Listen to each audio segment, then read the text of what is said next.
But okay, so on to our next speaker, we have Michelle Sharpiro, who is actually also my nutrition coach.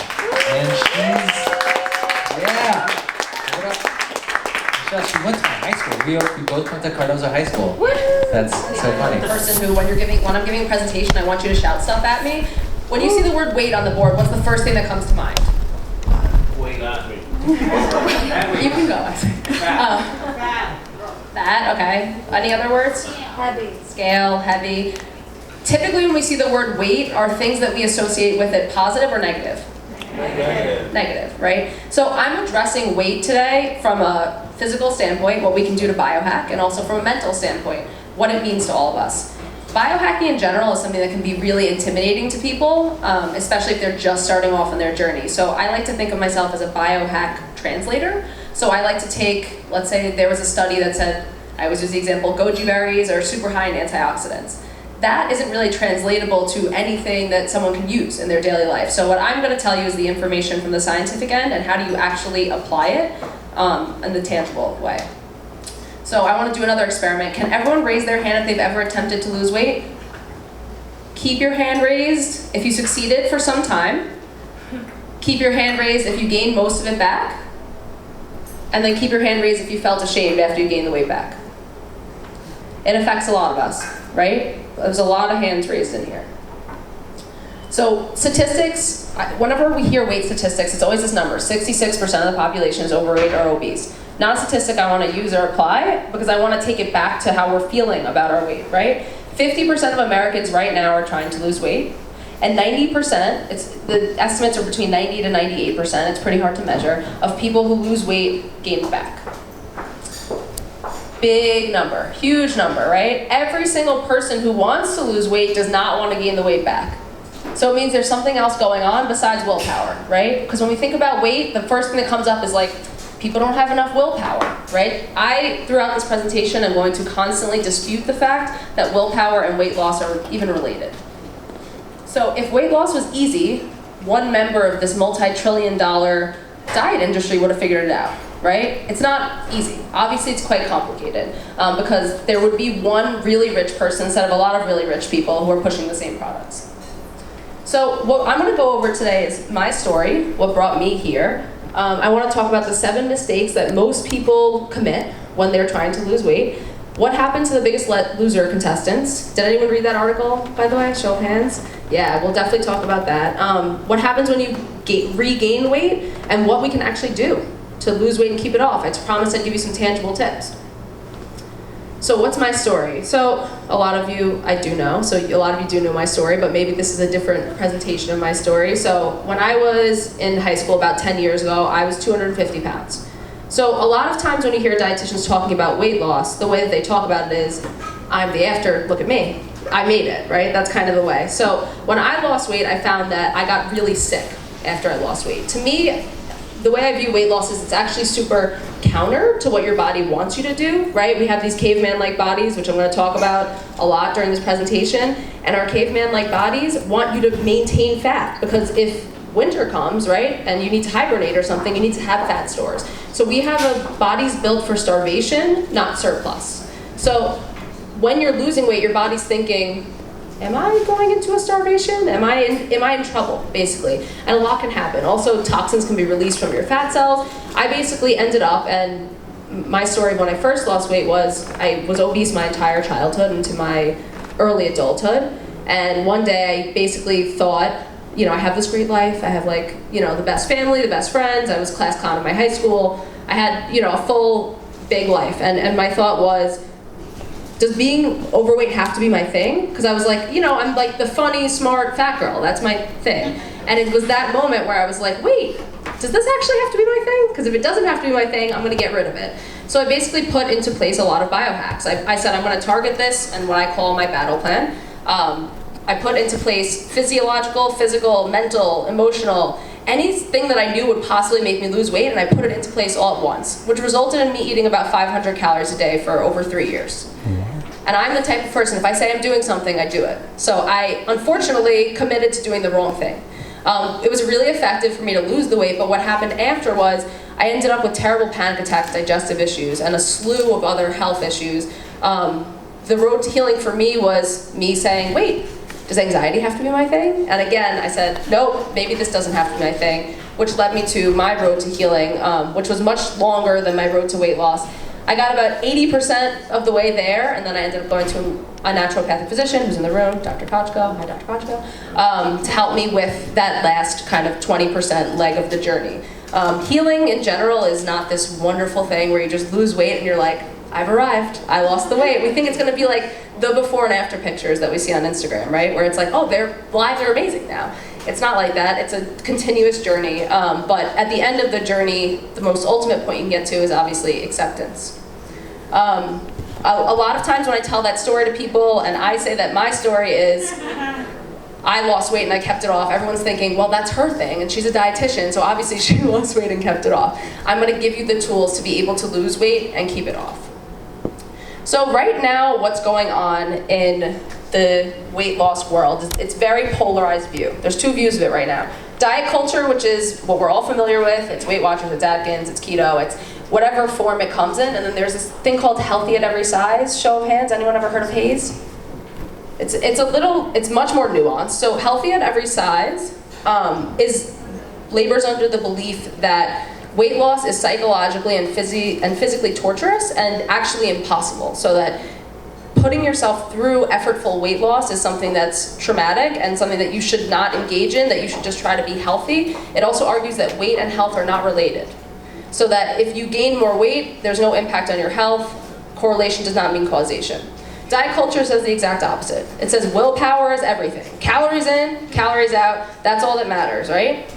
So more about diet culture.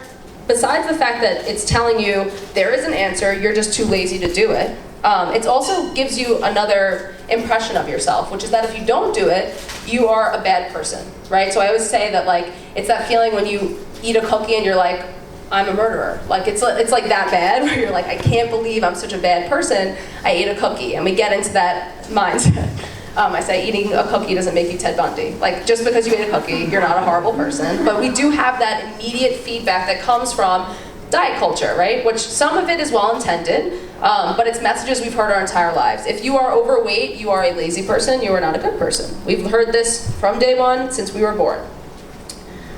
Words, and I put a cluster of words that kind of come up to me when I think of diet culture and I think of weight loss in general. When I put the word weight on the board, not one person mentioned a positive word that they come up with. And when it comes to diet culture, I think we have a lot of these subconscious cues that I want us to sort through. So healthy at every size, again, is completely antithetical to diet culture. It says you should not lose weight, you should not try to lose weight, and you should love yourself no matter what size you are. Diet culture says you should love yourself when you get to the size you want to be, right? So where do I stand? I'm somewhere directly in the middle. It's a little bit counter to what other people believe. I am a super body positive person. I think you have to love yourself now, not later, not when. But I also believe that weight loss is physiologically possible. And I think you can do it in a way that doesn't torture yourself. And I have the success of my clients that stand behind me, and most importantly, my own story, at least on my road to recovery, to learning about my body and learning about what works for me. I think that the most important thing is that you don't lose weight wrong the first time, so that you don't have to take the 10-year journey that I had back into health. I think losing weight correctly the first time is much easier, and that's what I want to help everyone do. So like I said before, weight loss is complicated. It's not this easy calories in, calories out thing. There's a lot that goes into it. Food is super ingrained in who we are as people. It's environmental, it's cultural, it's shame-based. There's so much that goes into what we eat. If it was easy, I promise you, I would be the first person to find out the easy way.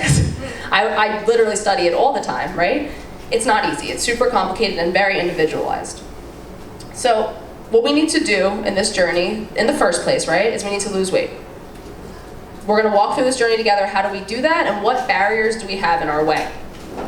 I said before that I don't believe that willpower and weight loss are related. And what I mean by that is I think that all of our bodies are one holistic system, right? So if the system is, if we know the system operates in a certain way, we can hack it, biohack the world, right?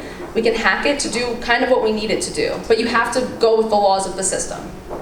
So I don't think that using brute force and willpower will override your caveman biological instincts. It doesn't work. If it worked, again, I would have figured out how to do it and keep the weight off, and a lot of other people would have too. So here are the 7 mistakes that most people make when they're trying to lose weight. The first one is worrying about calories over quality. So I don't know if you know, and a lot of people I'm sure do, but food companies use exhaustive amounts of money to find out what foods light up which areas of your brain and which foods will give the most demanding dopamine response, which is a learned response to want something and to get something. So food companies are working tirelessly to find out the perfect combination of fat and sugar to get you addicted to their foods. My fear is that foods that are marketed as health foods might have these same hyper-palatable qualities that make our brains light up, even though the calories are low. Food companies are not going to give you something that's not going to make your brain light up. That's not the goal of what they're doing. They want you to be addicted to their foods and they want you to have them. They do not care if you lose weight or not. That is a fact. It's not their job to make you lose weight. If anything, it's quite the opposite. They don't get props for making you lose weight. So, I know there's a lot of talk now also about food addiction and what that means. To me, food addiction is any addiction is when you continue to do an action that has a negative consequence and you continue the action despite the known negative consequence. So I don't look at food addiction from such a strict biological standpoint, but more from a mental standpoint. So if you eat a food, but you know that the food's not going to make you feel awesome, but you eat it anyway, repeatedly, to me that's an addiction cycle. That's what I would say. So it's really important not to eat those foods that might be stimulating you into that cycle. Another fact is that humans have been around for 2.6 million years. We've been hunter-gatherers for 99.5% of it, and we've only been industrialized for 0.008%. That means these cavemen that our exact genetic code are based on had no idea what to do with these foods, right? So picture a caveman, walking around trying to catch food, and think of the amount of energy it would take for them to grab food, eat it, kill it, and do everything, right? Think if they were able to walk into a grocery store, the delight on their face, because they would have to run miles to get one rabbit or whatever. I don't know what or they were catching dinosaurs or whatever they were eating, right? We actually do know those facts, but I really could speak to that probably. But if they had access to these foods, we think, we're more gluttonous than our caveman ancestors. No, if they were in supermarkets, they would tear through the entire supermarket and eat every single thing in there because it makes their bodies feel awesome. So they would be smart enough to do that too, just like we're smart enough to do that. So what do we do in this case? How do we combat, instead of focusing on calories, to focus on quality? I want everyone to close their eyes for a minute. I want to take you through an experiment. I want everyone to picture where an orange comes from. And you can shout out some answers if you think of anything. Trees. You know I love when someone says Florida because I'm like, New Yorkers don't know. Florida, trees, bushes, Brazil, I've heard. I want you to keep your eyes closed and picture where an Oreo comes from. A factory, right? I've heard the Keebler elves, I'm like, wrong company. But yes, exactly. I want you also to think, my 2 fun facts about Oreos. Oreos are vegan, right? Whatever comment from the audience. I love Oreos, exactly. The inside part is completely processed. There's no cream or dairy in it. It's just processed whipped sugar, right? Other fun fact about Oreos is when you think of what an Oreo looks like, there are words written on it. It says Oreo on it.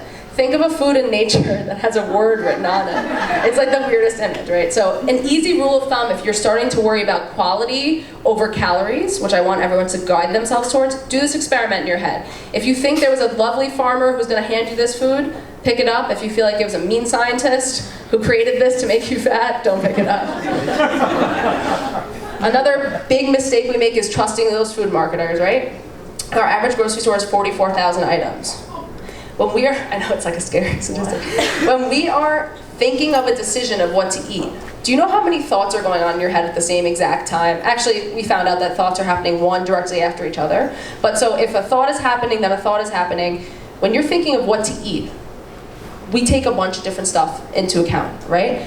We take the front of the label, we take the back of the label into account, what we actually want to eat, and when we're hungry, we're getting whatever we want because hunger is, there's no fair game with hunger in the grocery store. You're coming out with like things that you've never even fathomed eating before because our caveman brains basically overtake us. My bigger fear with food marketing is, first of all, I don't know if you know, the front of the label, food marketers can write anything they want on it. There's no regulations at all. So they can write, this is the healthiest food in the world on the front of the label, anything they want to write. The back of the label is a place where they can lie less, and they mostly can't lie. I think a lot of foods that are marketed as healthy on the front throw people off a lot. Trigger words that are super easy to pull people in is gluten-free, paleo, keto, right? Because then we instantly think, oh, these foods are safe. They must be safe because they fall into those things that my dietitian told me I can't have, right? So food marketers are using every tactic they can, especially on the front of the label. I give kudos to food marketers for turning muffins into a health food. I think it's the most ingenious scheme in the entire world. They are literally cupcakes without frosting. The fact that they were like, I know what we'll do. Here, we'll take the frosting off, and these are now the healthiest, they're bran muffins. We could eat bran muffins for breakfast. And one muffin is equivalent to about 7 slices of bread also, which is an easy, fun visual for you too. So how do we guard ourselves with the nutrition facts label? The first thing I want you to do is know basic information. So when you're going into the supermarket, I want you to know right off the bat what you're looking for and what you're not. I listed some basic nutrition facts. Some of them are debatable. This is a biohacking talk, so I put grass-fed butter in the fat section, even though every time I put butter on, I always get heckled. But I was like, this is a biohacking talk, so I can do it here. So knowing in your head which ones of these are better or worse, if you notice that I put candy bars, granola bars, and cereal bars in the not great column together.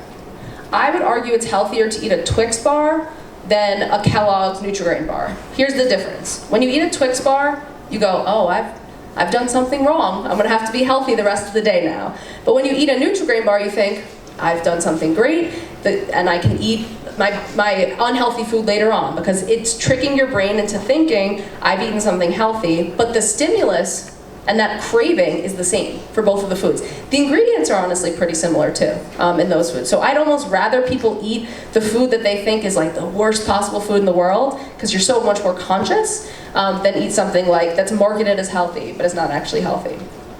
When it comes to sweeteners, I obviously prefer none. Then I go to raw honey or stevia. I choose honey because besides there are some like bioactive, awesome chemicals in organic honey, if you put it in tea, it doesn't dissolve, so you can't use that much of it. So if you're like squeezing honey into tea, you can't use like 5 tablespoons, it's sticky, right? That's why that's another hack that I use too. I put in the fruit column, obviously, it's in descending order of dietary fiber because it'll make you feel more full, and that's a hack too. Feeling full is the best biohack you can possibly have to lose weight. We have the nutrition facts label. I would argue that people look tirelessly at the nutrition facts label, but get no information from it. Nothing. We look at them, but we get nothing from them. The example I give is that my mom is a Jewish woman from Queens, and she is constantly on a diet, right? So no matter what food she picked up when I was a kid, she would look at it and go, I can't believe how many carbs are in this. And I'm like, what's the parameter for how many carbs is a lot or a little? If it had 5 carbs, it was too much.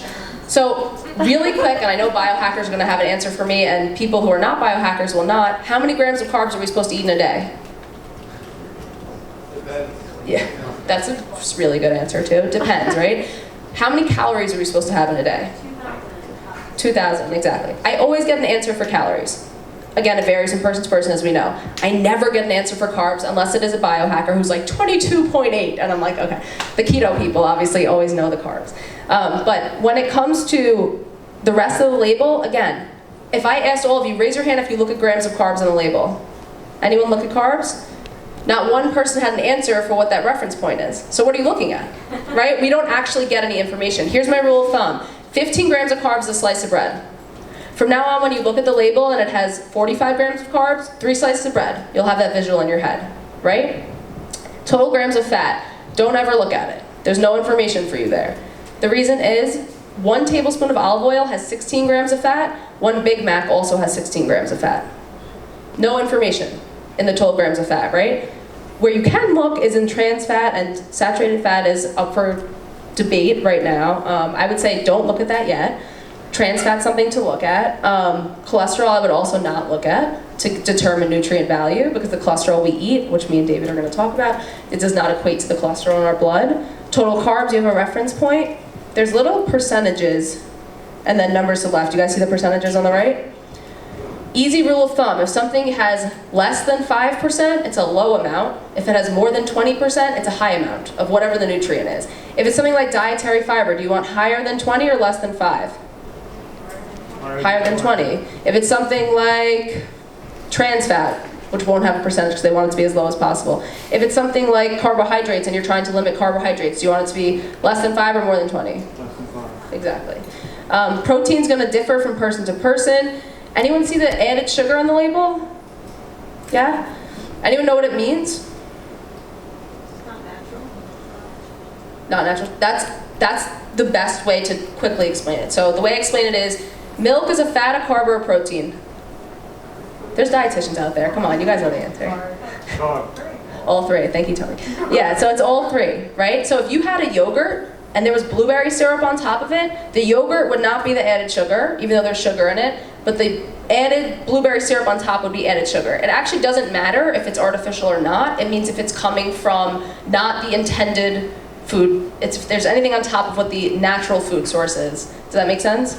Super complicated, doesn't help anyone read the label more. Thank you guys. Okay, we're gonna go through a quiz. So I just told you there's 2 different places we can look at the label, right? The front and the back. On the back, there's 2 different places we can look too. Where can you look on the label for information? Ingredients. Ingredients or the numbers, right? So I'm gonna take you through, and it's a little blurry, but I'm gonna take you through these examples. So Smart Balance, it says right on the front of it, will lower your cholesterol. It has the word smart in it, so instantly you're like, this has to be the right choice. I'll be smarter if I eat this. And it has about 10 different descriptors on the front, which will tell you that this food is healthier for you, okay? An apple doesn't have to scream at you that it's healthy. If a food has to label itself as healthy 20 times, they're obviously trying to sell to you, right? Apples aren't jumping off the shelves at you. This is like advertise. The more advertising, the scarier we're at, okay? So I look at the numbers and they're pretty similar. Total fat, which I told you you're not allowed to look at, is 11 grams versus 9 grams. The unsaturated fats are a little bit different. The carbs and the protein are the same. All right, I looked at the numbers. The other place we said we can look is the ingredients, right? So my Smart Balance has oil blend, palm fruits, soybean, canola, and olive oils, water, salt, natural flavor, crushed soybeans, soy lecithin, lactic acid, non-dairy, and naturally extracted annatto, and then it just has color. And then my grass-fed butter has pasteurized cream and salt. So, again, we've learned this information. How many times have we heard, the less ingredients, the better, right? Why do we care? Why do we care the less ingredients, the better? We're not internalizing it and we don't care as much because it doesn't mean anything to us. What I'm here to tell you is that if there's more ingredients, one of them is not going to be helping you. It's just more risk and more probability that one ingredient is going to be potentially toxic for you. And what toxic means to me is it's something that will potentially cause you some sort of unintended harm. So I don't mean toxic like you're drinking bleach. I mean toxic as in it might delay your weight loss efforts or it might cause inflammation. Another example. Show of hands who thinks Coke is healthier than Coke Zero. Show of hands who thinks Coke Zero is healthier than Coke. Right, it's split for the 10% participation that I had. So we're looking at the numbers first, okay? I'm gonna look at the numbers first. Total fat 0, sodium's pretty similar, carbs are 0 in the Coke Zero and 65 grams in the Coke. 65 grams of carbs, really quick, that's about 13 slices of bread. no, 4 slices of bread, but 4 slices of bread, but I'm doing teaspoons of sugar. What's 65 divided by 4, like 13? Yeah. About 13 teaspoons of sugar. Okay, 16? Thank you. I'm very bad at math. Thank you. You're paying attention. Good. So it's 16 teaspoons of sugar, and I want you to picture taking a teaspoon like this 16 times. That's in a can of Coke, right? Other ingredients are the same. Let's look at the other numbers are the same. Let's look at the ingredients. Our Coca-Cola has carbonated water, high fructose corn syrup, caramel color, phosphoric acid, natural flavors, caffeine. Not a great start. Our Coke Zero has carbonated water, caramel color, phosphoric acid, aspartame, and about 3 other ingredients, potassium citrate. So the ingredients are terrible in both of them. So where do you go at that point, right? I wanted to flip this on you guys a little bit. Then I'd go back to the numbers. If the ingredients are both not good and pretty similar, I'd go back to the numbers. Having in your bloodstream 16 teaspoons of sugar immediately has immediate impacts on your bloodstream, right? So yes, drinking Coke Zero has a slew of other potential harms. I think not raising your insulin so quickly is an immediate harm. So I say it's a slow death or a quick death, really with these kind of stuff, because either way they're going to increase your cravings. So my choice would actually be the Coke Zero, but it's not really, it's a choice at gunpoint. So our mistake number 3 is letting your environment control you. So think if you are a caveman and you are in the wild and there's a small bunny in front of you and you can catch the bunny with your hands and eat it, or if there's a bear a mile away that you can catch and eat, what are you going to go for? The bunny rabbit, right? Obviously it's right. Everyone's like, the bear sounds good.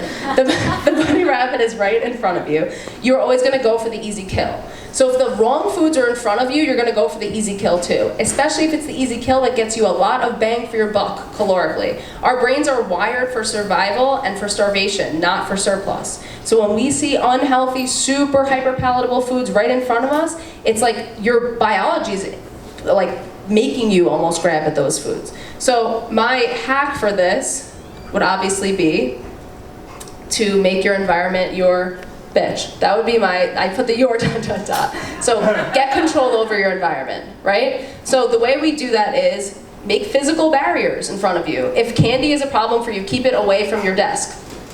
If you feel like when you get very hungry that you tend to snack more, keep the right foods in front of you. Don't assume that you have enough willpower to refuse the cake when you haven't eaten. You don't. I promise you, biology will win over your willpower every single time. So what we need to do is create hacks and systems around what we know exists for our biology already. Another thing you can do is just commit to always doing something. So if you commit to always eating at a table, that eliminates the need to eat on the couch. I like making black and white rules. So this is, again, super anti-healthy at every size. But I think if you say, I'm not eating dessert this week, when you reach for dessert, you at least have a stop in your head to go, oh, I said that I wasn't going to eat dessert this week. So at least it'll give you that 1 extra second of thinking time. If you set your intentions before, you don't have to use resources when you're hungry, because you're not going to win when you're hungry, right? So if you're already hungry and you're in the supermarket, you have Fruity Pebbles in your cart. If you go to the supermarket when you're full and satisfied, your brain is much better able to function. Number 4 is relying on food for comfort. So I would argue that comfort foods are super helpful, and it makes a lot of sense to me why people eat comfort foods. They legitimately, in this moment that you eat them, make you feel amazing. So when people judge themselves or other people for eating out of comfort, I'm like, it doesn't make sense because it's such a smart thing to do. You can do a bunch of other things. You can do drugs, you can get into trouble, or you can just eat a cookie and instantly feel a little bit better. It sounds like a really smart idea to me. So instead of, and of course we know that if we continue to engage in comfort eating, there could be long-term consequences. So first of all, I want to take the stigma and shame out of comfort eating and just say, everyone does it because it makes sense. And often when I ask people to stop emotionally eating, they express to me that it feels like they're almost losing their best friend. It's their sidekick, right? It's what has always been there for them. So what do I want you to do to stop stress eating? So a lot of times dietitians give the hack is to go for low-calorie options. That's not my hack. I have one of 2 things. Either replace your comfort with something else that legitimately comforts you that's not food. And if it's something that's like, I ask people, and I'm going to ask all of you the same question. Name one thing that makes you feel as good as ice cream does. That's you watching TV. Only television. Good answers. I usually do not get an answer to that. So what your homework will be is to go home and think as hard as you can about the only things that will legitimately make you feel as good. So when I ask people that question, they're like, exercise. I'm like, exercise can absolutely make you feel amazing. It's not the same level of comfort. It's more of a long-term resilience, and that actually leads into my other point. But something that you can do anytime that actually will fill your heart with joy and make you feel legitimately centered and excited and calm. Think of what that is for you. For me, it's like watching 10 minutes of an Adam Sandler movie or something, and I'm like, I'm off to the races, I'm good. The other thing you can do, what would be the ultimate goal, is instead of giving in and comforting yourself, is learning to tolerate the discomfort. So you can comfort yourself in other ways, or you can just say, I'm gonna sit with this. It doesn't feel amazing. There's that delayed gratification too. I can tolerate this, and you'll actually become more resilient as a result of it. So that's kind of the farther goal, but in the beginning, if you're really trying to reduce emotional eating, the first step is give yourself a little cover up, give yourself something else that you can substitute that legitimately works, not reading a book if you don't like reading, not talking to a friend who's unpleasant to talk to. really something that makes you feel awesome, and then later on, just sit with it and just let it kind of pass through you and say, I don't feel awesome right now, but I'm surviving. So mistake number 5 is listening to Aunt Joanne when she calls you fat at a barbecue. So our family members are our biggest enemies sometimes when it comes to making health changes. I would argue that there is no place for any family member to comment on what you're eating or your body. No place. Family members are not experts in nutrition typically, even bodies, so I can't say, and my family's here, I can't say what might work for them, and I never comment on what they're eating. The problem is when Aunt Joanne makes the comment at the barbecue saying, should you really be eating that? It turns inside, right? We turn it inside and internalize it into, oh my God, should I not be eating this? Same exact thing as if Aunt Joanne tells you that she thinks that you lost weight. Because then after that we go, did I need to lose weight before? Was I looking terrible before? I don't want to eat in front of her. That shame that we internalize turns into what? Overeating later on, right? We know that. So we say, all right, I already know that I have this issue. There's nothing I can do about it. I might as well just eat whatever. The importance of social acceptance from our peers also comes from this like caveman brain, right? So if you are in a pack of humans and you guys are scaling Earth and hunting and gathering things, and you are the odd man out, you are much less likely to survive. So the social acceptance of our peers, especially around food, makes us, we are keenly aware of it, and it's extremely important because it's in our survival mechanisms. So what do we do with these comments when we hear them? I want you to immediately categorize them. Put them into columns. Is this comment useful? What was the intention of the comment? And what do I do with this comment? Right? So there are some comments that might be helpful. So if you are on a weight loss journey and someone says, I noticed that your spirit is super high and I'm excited to see the joy in your life, you can use that and say, this is motivation to keep going. I feel really good. That's okay. If someone makes a comment about your use it. If it's a comment about who you are, you might be able to use it temporarily. Even if your doctor had, show of hands, anyone walked into a doctor's office and the doctor told you that about your BMI? Did anyone leave feeling awesome after that conversation? No. So even if a doctor is telling you, I noticed that your BMI is overweight or obese, to me that's a lose it comment because there's no information provided that's helping you. It's just, even though the intention is of course to help you to lose weight, right? What we internalize is, I'm hopeless and I can't do this. And the doctor's also typically unable to provide, unless you're like Dr. Paul and you specifically recommend weight loss protocols. Doctors are not trained in nutritional therapy, so they might not be able to provide the information they need to help you, but they do have enough information to tell you that you need help, which can be really hurtful, actually. So in those situations, I would actually ditch those comments. Very controversial view. I'm going to move on because I'm scared. Okay. Mistake number 6 is the screw it mentality. This is again related to something that Aunt Joanne might have said. You ate a slice of cake. Immediately after the cake, the thoughts go in your head. I can't believe I ate that. Oh my God. I said I was going to eat cake. I made the black and white roll to not eat cake. I can't believe I ate that. 3 hours later, I already ate the cake. It doesn't matter. What else can I eat now? It's everything's out the window already. I already ate the cake. It doesn't matter. So what I want you to do when you're about to say, screw it doesn't matter, is unscrew it. Why are we not saying screw it? The most important reason to not say screw it is not the 300 calories that you're eating from the cake, but because the turmoil that you experience after eating the cake is so not worth it. So I want that cycle to be what you want to have freedom from. Not the 300 calories. That's not what causes us to gain weight. It's the fact that you're thrown off for a month after that. The moment after you eat something, I want you to say, wow, that tasted so good. Now I can move on with my life. But don't say, I can't believe it. Believe it, you ate it, and it's fine. It happened, it's reality, and it's okay. It's awesome that you ate it. It tasted great. Move on with your day. Stop judging yourself for it. Again, eating a cookie doesn't make you Ted Bundy. Just take the morality out of food. So my story that I told you guys in the beginning was that when I first started to think about losing weight, I couldn't picture my life as someone at a healthy weight. It was like impossible for me to picture, and especially someone who would lose weight and then keep it off. It took that singular moment of me saying, oh, this is an option. for me to actually be able to lose it. So I have a lot of clients who are going through major weight loss journeys, maybe over 100 pounds, and it happens where at some point in the journey, they might say, I know I can't do this, which is basically arguing for your limitations, right? If I have a client come in my office and they say to me, and I'll give a metaphor, Michelle, I really want to climb a mountain, but I'm certain I can only climb a hill. What is the client going to climb?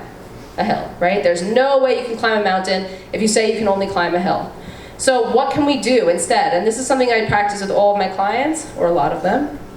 Visualization. So taking just a 5-minute moment and just thinking of that life. So I could never have come to this point in my journey if I didn't at some point access it and believe that it was realistic to happen. So you need to kind of believe in magic a little bit and create a version of yourself that doesn't exist and never existed.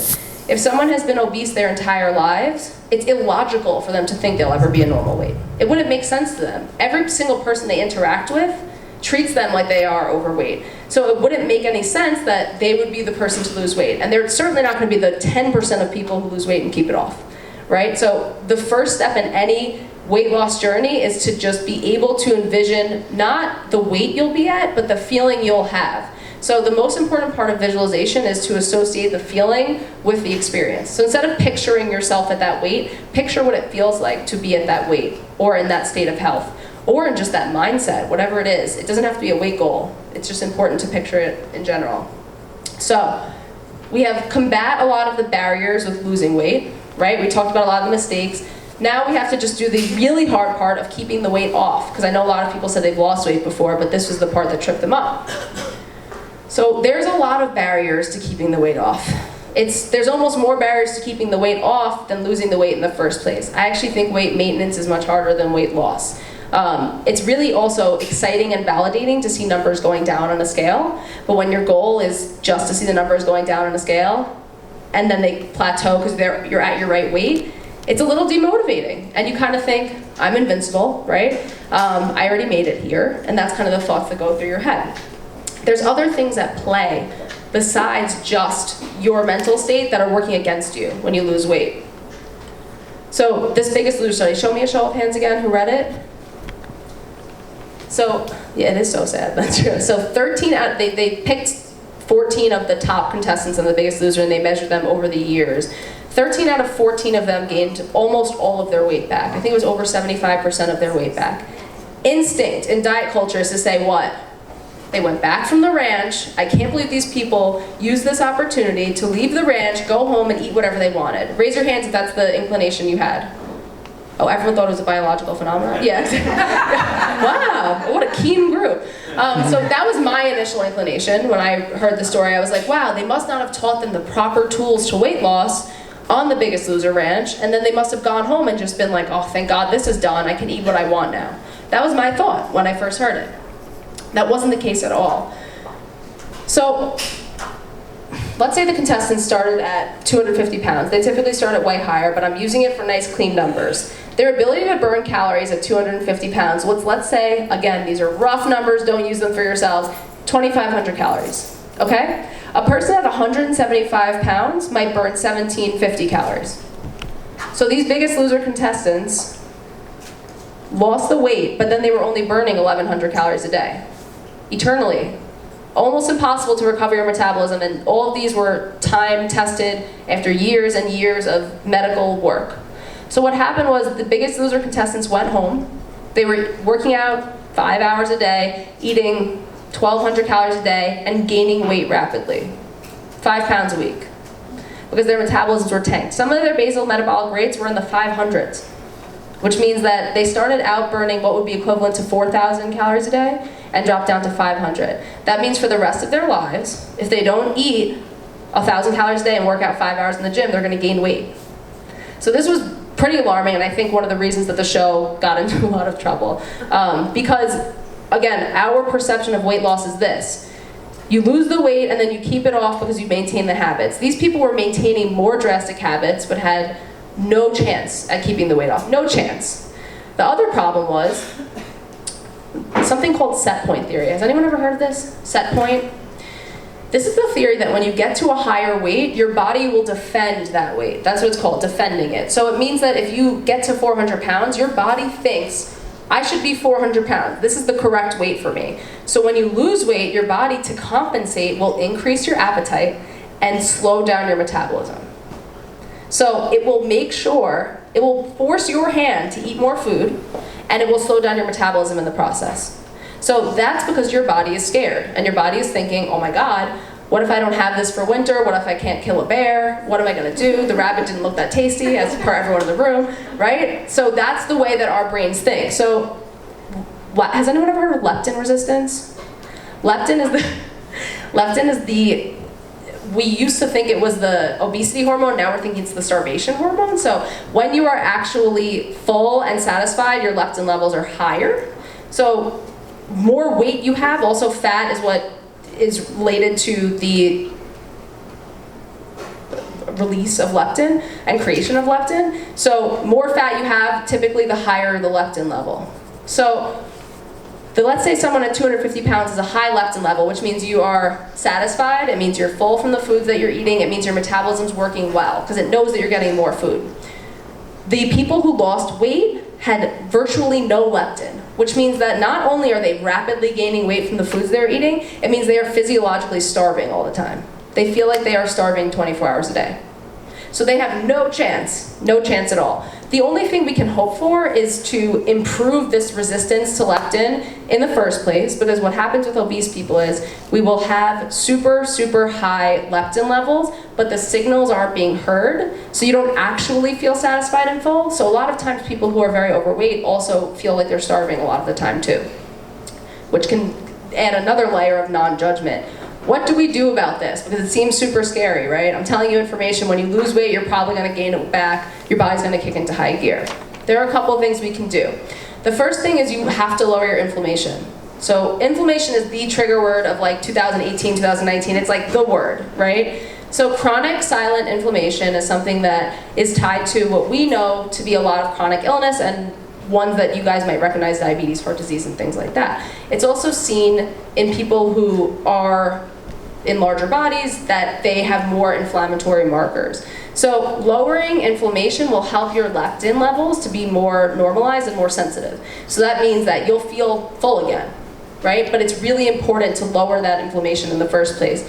When I say stress and inflammation, a lot of times we think of either inflammatory foods, but mostly when I say stress, people picture mental stress, right? I'd say mental stress is like 10% of the inflammation stress puzzle, because there's a lot of other things, physical stressors, environmental stressors, a lot of other things that impact our levels of inflammation. So it's really important to target all of them. How do we de-stress? So remove foods that might be bugging you by getting either food intolerance tests or trying an elimination diet under the supervision of a doctor or a registered dietitian who specializes in it.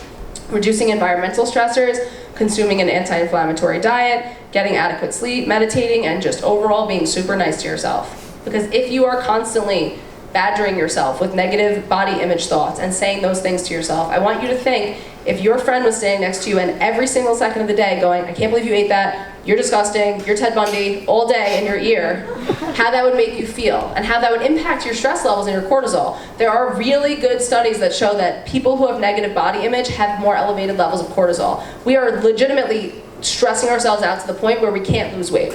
So cortisol also, which is the stress hormone, show of hands if you've heard of it before, right? Oh, everyone's heard of cortisol, yes. So cortisol is the fight or flight hormone, right? So in an emergency, your body will release cortisol to help you to slow down your metabolism, to help you to store weight here because it'll be close to your liver so you can have access to glucose. Has anyone noticed they gain weight in their abdomen when they're stressed? Anyone notice that, right? Or when you're sleepless, you also can gain weight in your abdomen too. So my way of combating weight loss struggles and combating inflammation is by combating stress from the mental standpoint and from the physiological standpoint too. Just other principles of what anti-inflammatory eating means: increasing your omega-3s, decreasing your omega-6. Omega-6 fats are really tricky because for the longest time we thought that omega-6 fats, like in vegetable oils, like margarine, canola oil, safflower, and sunflower oil, were super healthy for us. Does anyone cook with those oils? Not anymore. Okay, good. So we now know, and like all of you know, that these oils are super pro-inflammatory. So the same fats that we were told by the American Heart Association, by dietitians for many years, our apologies, are the same fats that are super pro-inflammatory. And they are more processed, because I don't know what canola oil is, I don't know what safflower, we don't know, like, they're usually conglomerates of soybean oil and all these other oils. Don't know the canola tree, I don't know anything about it. So, and then just increasing your antioxidant load in foods, eating a variety of fruits and vegetables. The other thing that really resets leptin, which is interesting, is a bland food diet. So I actually give the example, and my sister's nodding her head, because when I lost weight the first time, I had a really restrictive vegan diet, and I was eating a lot of processed soy products and veggie chips and like things that were like low calorie, but still like what I now know to be super pro-inflammatory. And I think my metabolism really took a hit because I had to maintain such a low calorie amount because I don't think my leptin reset properly either. And I felt hungry constantly. So trying to eat foods that don't set off that reward system in your brain. And they are wonderful, and they are once in a while fine for most people. Some people, they're not fine once in a while. But trying to eat less of the foods that make your brain buzz, and more foods that when you eat them, you're like, that was good, and you kind of want to move on with your day. More foods like, I'm satisfied, and the example I give is eating something like Brussels sprouts versus chewy Chips Ahoy cookies. Like Brussels sprouts, you could be like, I cooked them really well, they were amazing, I'm satisfied, awesome. Chewy Chips Ahoy cookies, you're like, with the row. You know, it's a different, it's a totally different experience, and kind of a reference point for the bland foods, we just mean not hyper-palatable foods, is go back to that farmer and that scientist experiment. If you think it's something that's made in a lab, it probably has the ability to stimulate your reward center. If it's something that's from a farmer, probably not. Other mental hacks. Keep the wrong foods away from you. We talked about that. Get in touch with your relationship with food. I like the tool that when I'm out at an event, I make one plate of food, I don't care what's on the plate, and just eat the one plate of food in front of you so that you can visually see what you're eating. So if it's a buffet, if it's appetizers, put the appetizer on your plate, wait, and then eat the whole plate of food at a time. Effectively trying to eat more mindfully. And again, we hear about mindful eating all the time. For me, I think putting a physical barrier in place is the best way to do it. So I don't think that we will intuitively eat more mindfully if we don't, naturally, right? So I think what I tell people to do is put your fork down between every single bite, try to eat with your non-dominant hand, or try using chopsticks. Chopsticks are if it's not native to you, and if it's not natural to you. Because then you're at least have another second. All you're trying to give yourself is another second to make a decision, another second to slow down. But saying to yourself, I'm going to eat more mindfully, is not as effective as putting a different tool in your hand, right? It's not as effective to say, I'm not going to eat cake, as to not put the cake in front of you, because you're not going to eat it, right? If you have a healthy snack with you, you're probably not going to overeat at dinner, and you're probably not going to eat the crap that you have if you have the right foods with you. Put the physical barriers in front of you and assume that you are weak, assume that you have no willpower, and that willpower is not going to work for you. Just assume that you are a caveman, and you will do a lot better. So I asked this question in the thought of, has there been any time in your life where you felt like you were super motivated to lose weight? And I wanted to hear, if people want to jump up, what kind of halted you when you were in your weight loss journey, and what barrier you either overcame or didn't overcome, if anyone wants to jump in. Or no. Question again? Yeah. Can you repeat the question? Yeah, if you have had a weight loss journey and you felt really motivated, so willpower was there, what got in your way at the end of the day? Usually the answer I hear is a vacation. Usually the answer I hear is a weight loss plateau, or the mental state not being there. The reason I ask this question is because there's two different types of clients that I have. There's clients who are what I call my bricklayers, and there are my clients who are my CEOs, right? So my CEOs are the clients who, and this is a metaphoric CEO, are my clients who are all cerebral, they're conceptual skills, right? So they're like all like motivation, and they're super inspired, and they're super excited, but they don't lay the bricks. So they're not doing the actual work, but they have the ideas about how to get the work done. And then there's my bricklayers who are just moving the bricks. The problem is with my bricklayers, and not my CEOs and my construction companies. My bricklayers don't believe that they're going to complete the project. So their issue is they're laying bricks all day, but at some point they're going to say, I can't do this, so why am I doing this? And they give up. The problem with my CEOs is that they're not putting anything into action because they're trying to delegate. No delegating. You have to do the work and also do the mental work. They can come at different times for people. Sometimes people put all the action in, and then the mental stuff comes later on. Sometimes people put the mental stuff in, and then the action comes later on. Either way, you have to try to put both into play. So what do I do to help clients achieve these goals? So I make battle plans with my clients, and I do have some clients here. And they are highly personalized because I think that nutrition care should be highly personalized. We hear constantly all this information about, goji berries and antioxidants and all these foods. That really means nothing to us. So what I do is implement what I know to be the correct scientific strategy for clients and put it into a way that they can understand it. All my clients have different, whatever their stencil is for each meal, completely different foods for every client too, and completely different rules and recommendations. So some clients I might just recommend turning your phone off at 11 p.m. and not looking at your phone after so that you don't have blue light. Other clients I might recommend you have to do a keto diet, whatever it is, it has to be personalized, and nutrition care always does. So my biggest piece of advice would be shut off the noise on the internet from all these different places and find what actually works for you, because that's all that really matters. And my overall messaging for weight loss, and the most important thing you can do is be kind to yourself, forgive yourself, love yourself, because you definitely deserve it, whatever you want to achieve. Thanks, Mom. That's my contact information. Amazing presentation, Michelle. Thank you so much for that. We're going to do a quick stage reset, but thank you for sticking in there, and I hope everyone's having fun, right? This is fun, right? Okay, we're learning things, and learning is fun. That's why we do this. All right, is there anyone here, by the way, trying to gain weight? Okay.